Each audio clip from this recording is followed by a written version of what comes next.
Hey guys, welcome back to a brand new video here on the channel. Today it's going to be a very cheeky movie review for The Crow starring Bill Skarsgård and FKA Twigs. I'm just going to call you Twigs. So I'm currently in Southport for my best mate's wedding. We managed to catch a screening of the film last night. So right off the bat, the reviews for this film have not been good.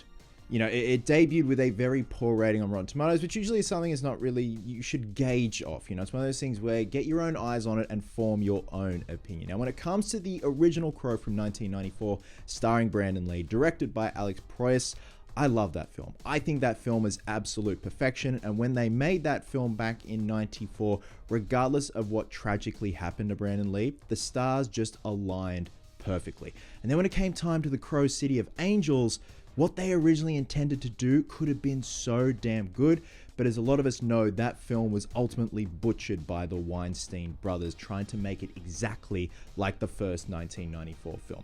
And now, after a few other sequels here and there, one starring Edward Furlong as the Crow, we now have a reboot, a reimagining, a retelling of James O'Barr's original story. Now, in terms of spoilers, I'm going to be dancing around certain plot points, certain spoilers, so little pivotal moments in the film that really stood out to me. So if that's a thing, you might want to go see the film and come back and watch this review. Now, when it comes to the premise of this film and the backstory of Eric and Shelley, and he's just known as Eric, not Eric Draven. They actually dropped the Draven name when this film copped a lot of shit when the first trailer came out. So it's just known as Eric and Shelley. When it comes to their backstory, when it comes to the premise of this film, we see Eric and Shelley in a rehabilitation center. They meet, they fall in love, they escape. Some shady things from Shelley's past come back to haunt her. Herself and Eric are ultimately killed. Eric is resurrected. He goes to the in-between, comes back, is resurrected by a crow to seek vengeance on the people who hurt himself and Shelley. And of course, hilarity ensues. Now, amongst all that, you got some interesting set pieces, but I can honestly say that this has to be one of the most wooden and hollow attempts at trying to recapture something that is so beloved. And it sucks because it had so much potential with the cast and crew involved, because they have done some amazing things in the past. Now, let's get to the performances. What really stood out to me in terms of a letdown was Bill Skarsgård's performance as Eric / the Crow. I felt like he was sleepwalking his way through this film. His performance just felt like an afterthought, which is really disappointing because the guy can act. The guy is a wonderful character actor. He's a wonderful performer. And at times, FKA Twigs was upping him in the acting department. And as far as I know, this is her first film. Previously, well, she still is a singer to this day, and that seems to be the general thing these days. We get all these SoundCloud rappers, everyone who started out as singing, and just throw them in their first movie, and somehow they just manage to make it work. Sometimes they don't. But I felt that her performance was quite intriguing. I dug it, and it actually stood out a lot more than Bill Skarsgård's performance. And it's one of those things, when you're playing the Crow, you have to be gothically charismatic. You look at what Brandon Lee did in the original film. There was this charm that he had, even though he's this tortured soul. With Skarsgård, it's just wooden, hollow, and nothing there behind his eyes. There is one sequence, and again, like I said, I dance around spoilers when it comes to this review. There's one sequence where he first gets shot after he's resurrected, and he's trying to figure out how this all works, and you see the wounds healing. And at one point, he has to push his own intestines back in his guts. And I thought his performance when he screamed was spot on. I'm like, ooh, that was a moment of greatness. Now, when it comes to the relationship of Eric and Shelley and how they fall in love and their chemistry, I felt it was way too rushed. They didn't give it time to breathe. It could have been one of those things where this could have worked as a really well done TV series. You flesh out these characters, you give them time to breathe, especially when it comes to Eric and Shelley's relationship. There was something so beautifully endearing with Eric and Shelley's relationship in the first film because they already had an established relationship. Whereas in this film, we see them meet, we see them under bad circumstances meeting, which right off the bat is not a good thing. And I just felt because they're just getting drunk and high the whole time, that there's no real heart to their relationship. They base it off getting drunk and getting high. But going back to the first film, you root for Eric and Shelley. You want them to succeed. You know, he's a struggling musician, but she sees the good in him. She sees the potential in him. And I just love that. There was just something so endearing about that. Now, Skarsgård doesn't don the Crow appearance until about the third act of the film, the beginning of the third act. And at that point, the film makes a choice to reveal something about Shelley that doesn't exactly paint her in the nicest light.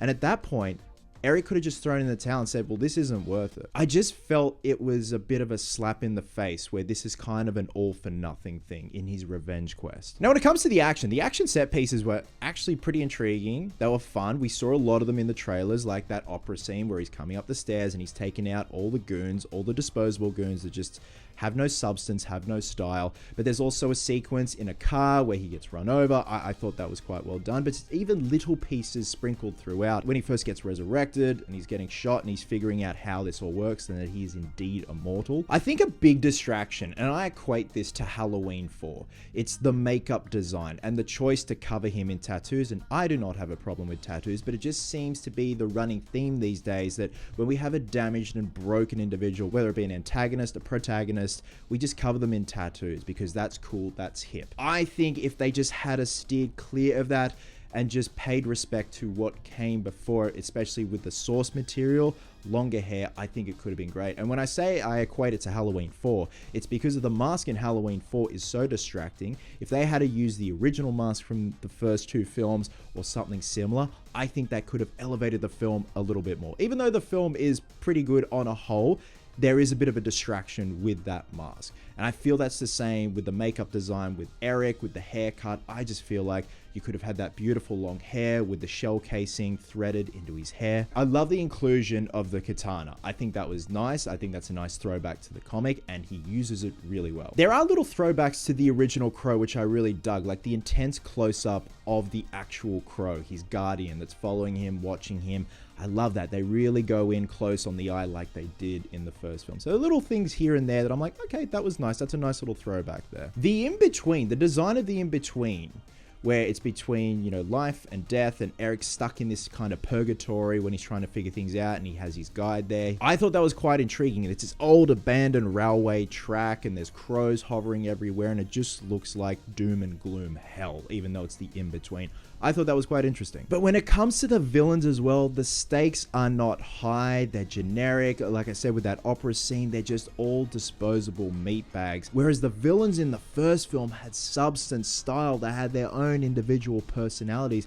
When Eric's picking them off one by one, you're thinking, how is this going to go down? Because all of them are so vastly different. So guys, overall, I'm glad I watched The Crow, because I don't have to again. It's one of those things where I knew this wasn't going to be good, but I just had to see it with my own eyes.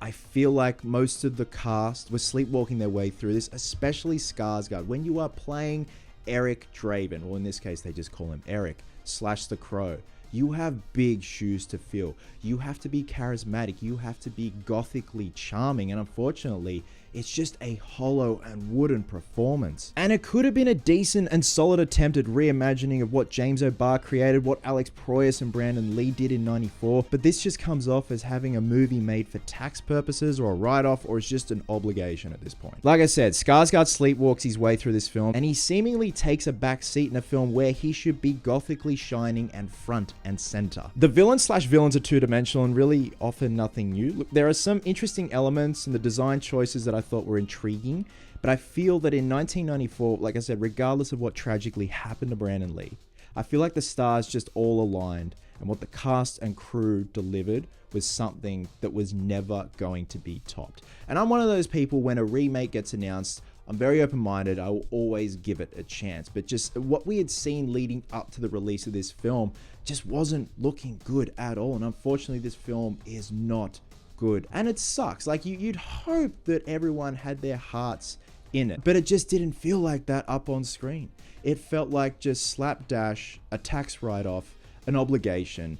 And with that, I'm going to be giving The Crow 1.5 Pennywises out of 5. Like I said, there are some interesting and intriguing elements, but it just doesn't save the film ultimately. It's very forgetful. Now, in terms of setting up for a sequel, it really doesn't. And also with Eric's backstory, with his troubled childhood, it was an interesting choice. I won't go into that. I can leave that up for you guys to see and your thoughts on that. But that being said, guys, drop a comment below and let me know your thoughts once you have seen The Crow. I feel like there are some people out there that may get a jonesing out of certain bits and pieces here and there. And it definitely is one of those things where, as generic as this sounds, no one will ever play The Crow like Brandon Lee did. I think just what he did in 94 was just so unique and lightning in a bottle. And of course, this is like a reimagining, a retelling of James O'Barr's original story with certain pieces changed here and there. But if you're gonna do it right. Love you guts, and I'll catch you in the next one.